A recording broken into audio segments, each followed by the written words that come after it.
महाराष्ट्राच्या राजकारणात सध्या एक धक्कादायक घटनेची जोरदार चर्चा सुरू आहे। अमरावतीच्या माजी खासदार नवनीत राणा यांना सोशल मीडियावर जीवे मारण्याची धमकी देण्यात आली। या घटनेनंतर महाराष्ट्राचं राजकारण पुन्हा एकदा ढवळून निघालं आहे। या धमकीच्या घटनेवर विविध स्तरांवरून प्रतिक्रिया येत आहेत। अशाच वेळी या प्रकरणी डॉक्टर अविनाश चौधरी यांनी एक महत्त्वपूर्ण प्रतिक्रिया दिली आहे। हा ईसाबाई फिसाबाई सारखे काही लोकांना काही नसते, त्यांच्या जीवनामध्ये काही उद्दिष्ट नसतात, त्यांचे जगण्याचे काही स्वप्न नसतात।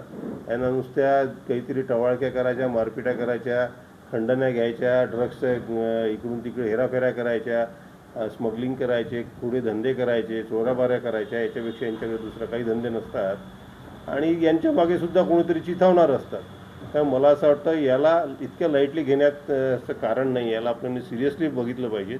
याचा बाप कोण आहे, याचा बोलता कोण आहे, याच्या मागे उभा कोण आहे, कोणाची ताकद याच्या मागे आहे। कारण एका विशिष्ट व्यक्ती असा एकटा असा बोलू शकत नाही। याचा सगळा आपण उहापोह केला पाहिजेत आणि योग्य ते संरक्षण सन्माननीय नवनीतजी राणा यांना आपण द्यायला पाहिजेत। याला इतकं लाईटली घेता येणार नाही, कारण जीवावर जर एखादी हानी उमटली तर त्या व्यक्तीला आयुष्यभर ते भोगावं लागतं। शरीराची इंजुरीज भरून निघत नाहीत, कधी कधी इतक्या घातक असतात की अपंगत्व येतं, कधी कधी जीव जाण्याची शक्यता असते आणि तो जीव परत येत नाही। मला विनंती करायची वाटते की समाजामध्ये अशा प्रकारचं तेढ निर्माण होऊ नये आणि या लोकांनी असा आक्रोशसुद्धा करून इतकं ॲग्रेसिव्ह राहू नये।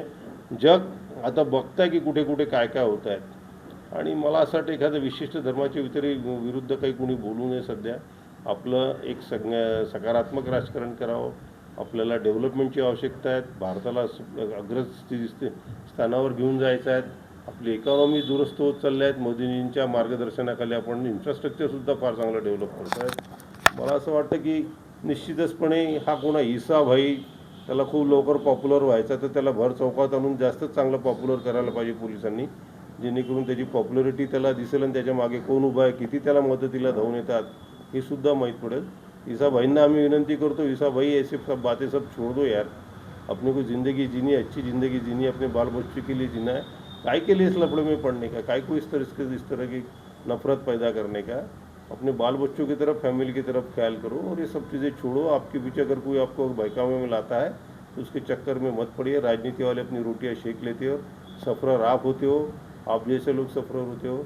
नवनीत जी जैसे कार्यकर्ता जो नेता है, जिनकी ऊँची पहल है, अच्छे नेता है, इस्टेब्लिश है, उनको भी नुकसान हो जाएगा। तो किसी का भला होना नहीं है। तो मेरी आप सब लोगों से दरख्वास्त है, ये सब इंस्टाग्राम का पॉपुलैरिटी, रील्स बना के पॉपुलर बनना, ये सब फालतू चीज़ें हैं।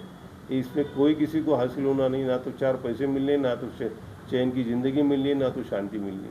और ईसा भाई, आपसे मेरी एक पर्सनल रिक्वेस्ट है कि मत करिए, सब चीज़ें रील्स में पॉपुलर होने का धंधा छोड़ दीजिएगा।